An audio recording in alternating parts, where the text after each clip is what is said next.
les doulots. Cette histoire se déroule il y a très longtemps.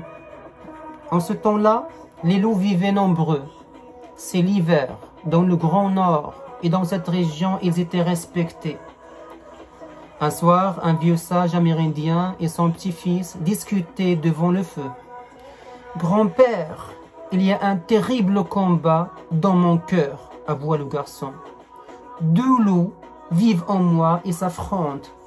Le premier est bon, il vit en harmonie avec les autres loups.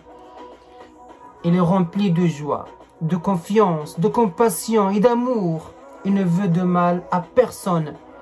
Il ne se bat que lorsque c'est juste et absolument nécessaire. » Et l'autre loup demanda le grand-père, « Comment est-il » ? « C'est un loup peureux, envieux et agressif. Il est rempli de ressentiment, d'orgueil. La moindre contrariété le pousse dans un état de rage. Et il attaque sans raison. Sa colère et sa haine sont si fortes qu'il est toujours en guerre contre tous. Ces deux loups se battent pour dominer ton esprit, dit le vieil homme. Mais tu n'es pas seul, mon enfant. Ce terrible combat a lieu en chacun de nous.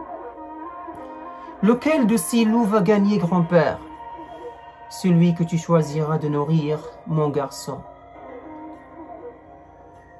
Alors, ce qu'on doit comprendre de cette histoire, que chacun de nous a dans ce profond cœur le bien et le mal. On est heureux et on est malheureux. On est des personnes de bien et parfois des personnes de mal. On est envieux et agressif parfois parce que la situation demande cela. Et parfois, il ne faut pas oser même dire ou bien proférer un gros mot parce que la situation ne te permet pas de dire ça. Dans notre religion, bien sûr, le Coran ou bien Dieu, le Tout-Puissant, nous a appris que en nous, chacun de nous, on a deux loups qui s'appellent un nafs, comme a dit Zulekha, et vous connaissez l'histoire avec le prophète Youssef, que la paix et le salut soit sur lui et sur notre prophète Mohammed sallallahu alayhi wa sallam et sur tous les autres prophètes. Il a dit وَمَا أُبَرِّئُ نَفْسِي إِنَّ النَّفْسَ لَأَمَّارَةٌ بِالسُّوءِ إِلَّا مَا رَحِمَ رَبِّي. L'autre nafs, Allah a dit قَدْ أَفْلَحَ مَنْ زَكَّاهَا وَقَدْ خَابَ مَنْ دَسَّاهَا. Donc il y a le bon loup et le mauvais loup. Donc celui que tu choisiras de nourrir, il va se grandir et il va être paré devant les gens. Et de cela, ils vont te juger. Ils vont te classer. Dans quel côté tu es dans le bon chemin ou bien dans le mauvais chemin. Donc c'est à toi de choisir. Il y a un proverbe qui dit « Le ressentiment, c'est comme boire du poison et s'attendre à ce que l'autre personne meure. » Est-ce que c'est logique? On boit du poison et nous attendons que l'autre va mourir. C'est illogique. C'est illogique, bien sûr. Donc, cherchez la paix.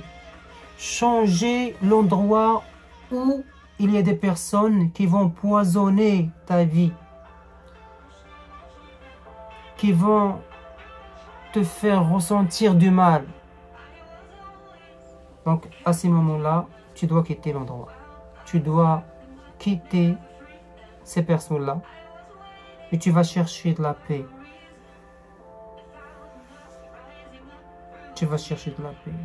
C'est la seule solution pour vivre.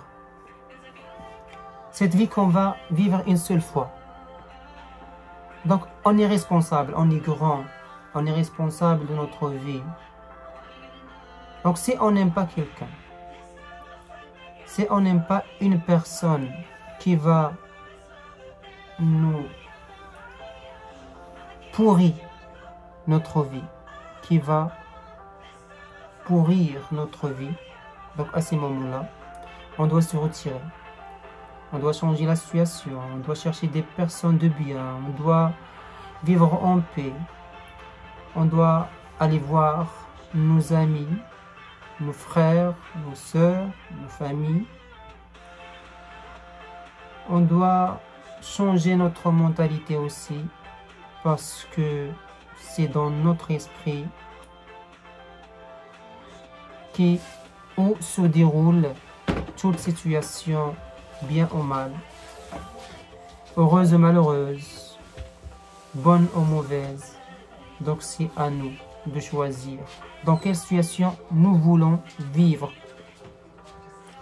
dans quels gens nous voulons rencontrer, dans quel endroit nous voulons nous installer. C'est à nous de choisir. C'est à nous, bien sûr, de nourrir le lot que nous voulons être visible à tout le monde. Merci, j'espère que vous passez une belle journée ou bien belle soirée et à la prochaine.